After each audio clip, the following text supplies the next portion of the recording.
Hey there, Jack Shitama. Today is January 21st, 2017, the day after Inauguration Day. That means the Obama administration is over, no cheering, and that means the Trump administration has begun, no booing. And for the most part, we've had a peaceful transition of power, something that's a hallmark of our country. I want to share with you that I love Barack Obama. I loved what he did and stood for as a president. I love his family. I love how he carried himself in the office, and so I'm sad to see him go. Now, before you start yelling at me, I need to share with you that I do not make decisions about my values rationally.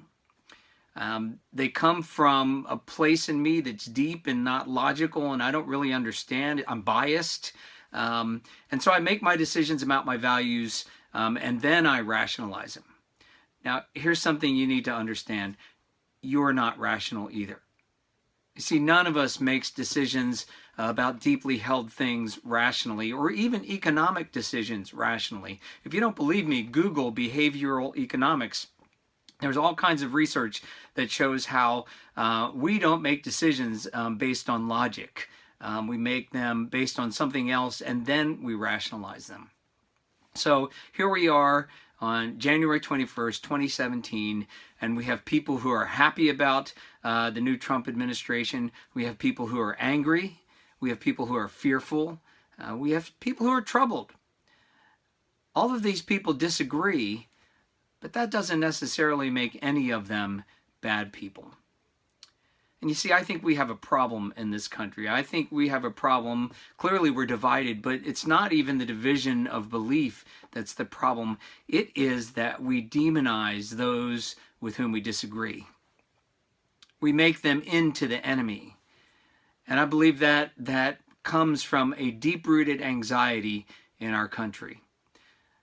Seth Godin, I don't know if he originated this statement, but he says that anxiety is experiencing failure in advance. And there is something about the way our country is right now that people are anxious about the future, and they're experiencing the demise of our country even before it happens. I read a book this fall by Edwin Friedman, who wrote the book Generation to Generation about family systems theory. And the book is called A Failure of Nerve. And in it, he says that we live in a chronically anxious society. And this anxiety makes it hard for people to function. It makes it hard for leaders to innovate. It makes it hard for communities and for states and nations to see a path into the future where they can feel hopeful. One of the symptoms of this chronic anxiety is blame. Friedman calls it blame displacement. And with blame displacement in a chronically anxious family, in a chronically anxious system of any kind, a chronically anxious country, what happens is people blame other people for their own problems. So here, let me try to make everybody mad here. So just think about this. How many people are blaming blacks or whites or the rich or the poor? Manufacturers or Mexicans, police or Planned Parenthood, corporations or Congress. Okay, well, everybody's blaming Congress, but even that's not fair because Congress, our legislators, are our representatives. They are a reflection of who we are and our divided country. Our country is designed so that when things are divided in this way, stuff doesn't happen very quickly. So give your legislator a break. They're doing the best they can. Getting back to this blame displacement, though, when we start to blame others for our own condition, what it means is we are not taking responsibility for our own feelings, for our own beliefs, for our own situation. And when we don't do that, it is nearly impossible to find a path into the future. So what do we do about it? Viktor Frankl was a survivor of one of the Nazi death camps in Auschwitz. After he survived, he wanted to see what it was that contributed to those who survived versus those who didn't. And one of the things he found, he shared this in his book, Man's Search for Meaning, was that The most important factor in survival was the ability for someone to have a vision of the future that included hope. So even in the situation where you're in a concentration camp and you're likely to die, those who survived could envision getting out. They could envision a future where they were living a productive and decent life again. They could envision a future that didn't include the death camp. That future included hope. Here's what Frankl says about our human condition. Everything can be taken from a person but one thing, the last of the human freedoms, to choose one's attitude in any given set of circumstances, to choose one's own way. When we are no longer able to change the situation, we are challenged to change ourselves. Between stimulus and response, there is a space. In that space is our power to choose our response. In our response lies our growth and our freedom. So whether you're hopeful or not right now about the direction of our country, the question is, how are you going to respond to people who disagree with you? How are you going to respond to those who don't believe what you believe? See, I think we can choose to show respect. I think we can choose to value another even if they disagree with us. I think it's critically important if we're going to make any kind of progress in our society. Now, that doesn't mean that you don't work for what you believe in. You can work to change laws. You can work to change policy. You can work to make a difference in the world. But just because somebody disagrees with you doesn't make them evil.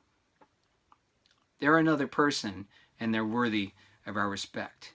In that stimulus between when something, in that space between when we're stimulated with somebody that we don't agree with, we can choose to respond with anger, with blame, or we can choose to respond with respect.